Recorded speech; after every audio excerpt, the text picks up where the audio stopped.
I was preaching one time for Brother Shatwell years ago in the Okema church, and he was fighting some stuff. And I was there one night, just standing on the platform. Service was over, and I don't know if you believe in visions or not, but they're real.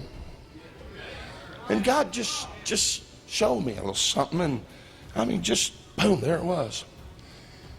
And he spoke to me about three things.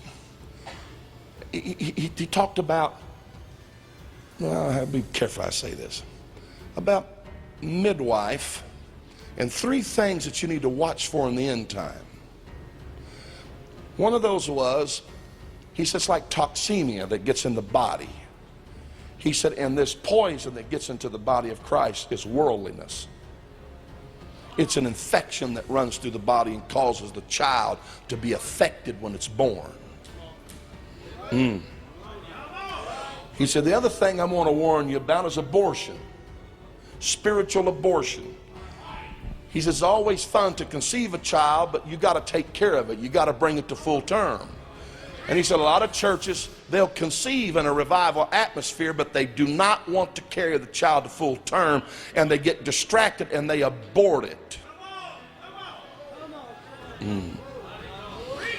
And he said the third thing, and he gave me a verse. I wish I had the old notes. He gave me a verse, and it was over in the Old Testament where if two men are striving with each other and there happens to be a pregnant woman around, and one of those men by accident would hit her and cause that baby to be born blind or crippled or stillborn dead, he said then the father, not the mother, but the father determined the punishment.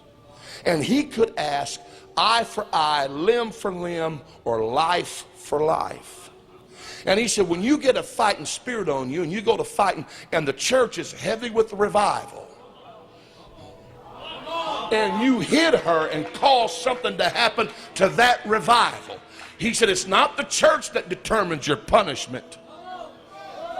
Well, I lost some of you right there. Not the church that determines your punishment. It's the Father that determines the punishment.